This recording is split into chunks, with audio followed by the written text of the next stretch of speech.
হেলমেটটা খুলেন তো।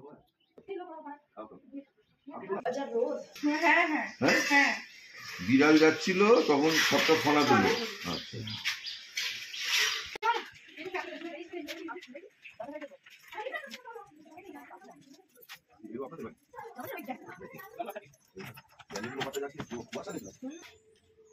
ওই যে ওই টালিগুলো সাজানো আছে ওই টালি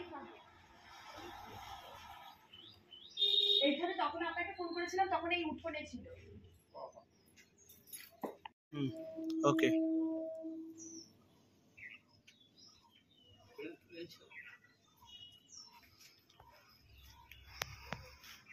দাঁড়াস শালা খুব ডেঞ্জার। তবে বললো গোপ্রো, আমি বললাম গোপ্রো।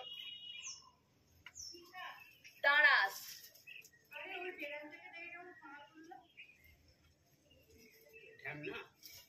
হ্যাঁ ঢামনা।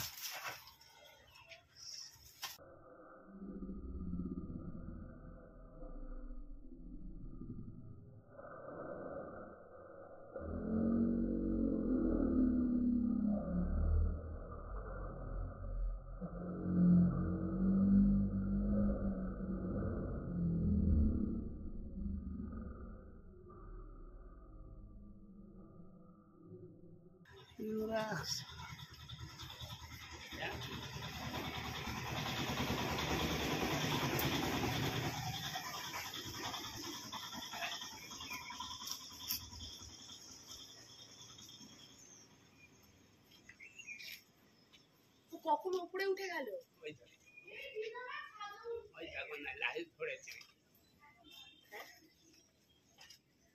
এটা লাল পিঁপড়ে গো।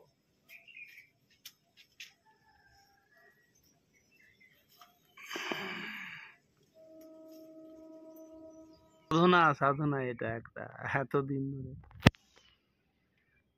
এমন ভাবে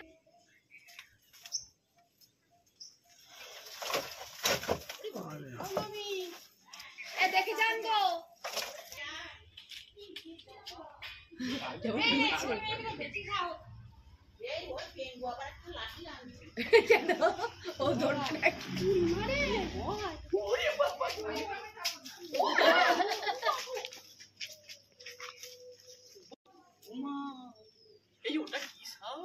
বলছে দাঁড়াস, ওরা ওনারা বলছে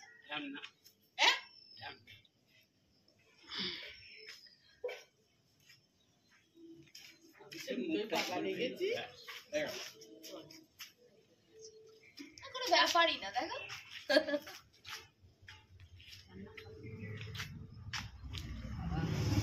হ্যাঁ ঠিক আছে, নো প্রবলেম। কি হবে? কিচ্ছু হবে না। ওই দেখো কামড়ে দিয়েছে।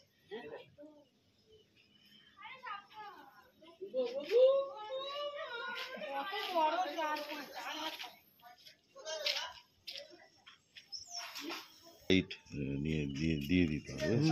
বক্তব্যটা রাখুন, আমি এটাই দেখা।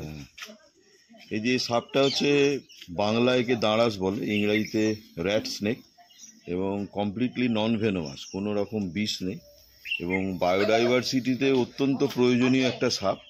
তার কারণ হচ্ছে ইঁদুরের একমাত্র প্রিডেটার হচ্ছে সাপ। তাছাড়া এরা কি করে না ব্যাঙ, তারপরে হচ্ছে পাখির বাচ্চা, এইসবগুলো খায়। এবং সাপটা ধরতে গিয়ে দেখুন আমার হাতেও কামড়ে দিয়েছে। যদি বিষধর সাপ হতো তাহলে কিন্তু সঙ্গে সঙ্গে আমাকে এভিএস নেওয়ার জন্য হসপিটালে যেতে হতো। কিন্তু এই সাপ বলি সম্পূর্ণ নির্বিষ সাপ, ভয়ের কিছু নেই। এখন উপস্থিত আছেন আমাদের রাজহাট পঞ্চায়েতের প্রধান, উনিও জানেন বিষয়টা যে সাপ নির্বিষ সাপ, এবং চাইবো উনিও মানুষকে অ্যাওয়ার করুন যে এই সাপটাকে বাঁচিয়ে রাখা কত জরুরি। কারণ এই সাপ যদি বেড়ে যায় তাহলে ইঁদুরের সংখ্যা যেভাবে বাড়বে, তাতে কিন্তু আপনার যে শস্য মানুষ উৎপাদন করে তার কিন্তু স্ট্যাটিস্টিক্যালি 4 ভাগের 1 ভাগ শস্য কিন্তু এই ইঁদুর খেয়ে নষ্ট করে। এবং এই ইঁদুরের প্রিডেটার হচ্ছে সাপ। ফলে সাপকে বাঁচিয়ে রাখুন, এবং চাইবো যে সাপ নিয়ে যে মানুষের একটা ভুল ভ্রান্তি, সেটা যাতে মানুষের না থাকে। মানুষ ধরুক, জানুক, এবং ভয় ভীতিটা কাটাক। ধরবি শুধু ধর এটা। আমি রাজহাট অঞ্চলের প্রধান প্রিয়াঙ্কা সুর। আমি সকালবেলা উঠে দেখি যে এখানে সকালবেলা সাপটা ইয়ে করছে। এবার ফোনাও মধ্যে হালকার ওপর তুলেছিল, একটা বিড়ালকে দেখলো, হুসহুস করলাম, কিছু করলো না, বেরিয়ে গেল। তারপরে আমি চন্দনদার সঙ্গে আমার পরিচয় ছিল বলে আমি আবার ফোন করলাম ওনাকে যে আপনি একটু আসুন, মনে হচ্ছে, আমি তো সাপ ভালো মতো চিনিও না সেরকমভাবে, মনে হলো যেন গোকরো, তাই জন্য আমি আবার বললাম যে গোকরো সাপ তাড়াতাড়ি আসুন, ধরতে হবে। নিয়ে উনি তো আসার মানে বলা মাত্রই যথারীতি তাড়াতাড়ি চলেও এলেন। খুব উপকার হলো। মানে সাপ বলতেই আমরা যেটা বুঝি সেটা হলো ভয়ঙ্কর একটা জিনিস। একটা সবার মধ্যে একটা বোধহয় সবসময় একটা মনে হবে যে এই বোধহয় সাপ চলে এলো, সাপটা। যাই হোক, উনি ধরে নিয়ে গেলে আমাদের খুবই উপকার হলো। আর আপনার কি মনে হচ্ছে যে সাপ নিয়ে কি সত্যি আতঙ্ক হওয়ার বিষয়? সাপ নিয়ে আতঙ্কিত হওয়া মানে যেগুলো বিষধর সাপ, তো সেগুলো তো অবশ্যই আতঙ্কের জিনিস, তাই না? আপনি মানুষকে এবার ধরুন কোনো কারণে যদি সাপ ও কামড়ায়, বাবা, হ্যাঁ, তো হাঁ করে আছে। যদি মানুষকে কামড়ায় আপনি কিভাবে অ্যাওয়ার করবেন? সবার আগে তো তাকে নিকটবর্তী কোনো হাসপাতালে নিয়ে যাওয়া। এ সম্বন্ধে একটু কথা বলি। সেটা হচ্ছে সাপ যদি কামড়ায় কোনোভাবে আইডেন্টিফিকেশনের প্রয়োজন হয় না। কারণ যদি ভেনোমাস স্নেক কামড়ায় তাহলে কি হয় না, পলিভ্যালেন্ট ভেনাম, মানে যে কোনো সাপে কামড়ালে একই অ্যান্টিভেনাম সিরাম দেওয়া হয়।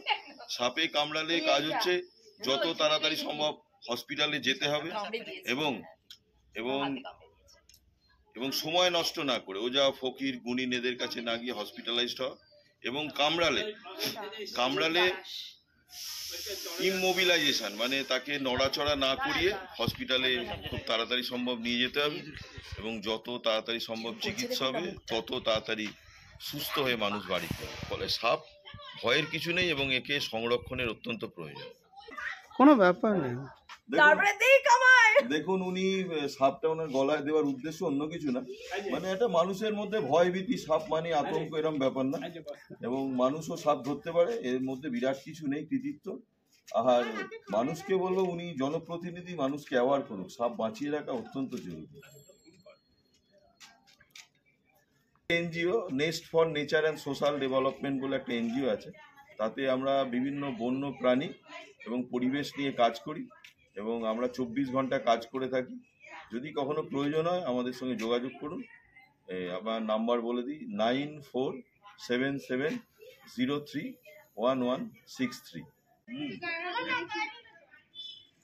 ম্যাডামেরই প্রতিনিধিত্ব দরকার, সাহসটা দরকার। আপনি আমাকে ধরেছেন, আমি তো সেটা না, সেটা তাহলে আপনাকে একটু ইয়ে করতে হবে, রক্ত করতে হবে। সাপ কামড়ালে আরেকটা বিষয় বলি, যেটা হচ্ছে যে যদি নন ভেনোমাস স্নেক কামড়ায় তাহলে দেখবেন এইরকম রক্ত বেরোচ্ছে এবং রক্তটা চুঁয়ে চুঁয়ে বেরোতে থাকে। আর ভেনোমাস স্নেক যদি কামড়ে দেয়, মানে কামড়াবার পরে পরেই কিন্তু ওই জায়গাটায় কি হয়, রক্ত পড়া বন্ধ হয়ে যায়। এটাই কিন্তু একটা বেসিক মানে বোঝার উপায় যে সাপ সম্বন্ধে চেনা, সাপ সম্বন্ধে জানা এবং সাপে কামড়ালে কি করণীয়। তাহলে কিন্তু আজকের দিনে কিন্তু বিপদ নেই। যত তাড়াতাড়ি সম্ভব হসপিটালাইজড হবে, তাড়াতাড়ি সম্ভব চিকিৎসা হবে এবং তত তাড়াতাড়ি মানুষ কিন্তু সুস্থ হয়ে বাড়ি ফিরবে। এবং ইকোসিস্টেমে সাপের মস্ত বড় ভূমিকা, একে বাঁচানোর চেষ্টা করবে।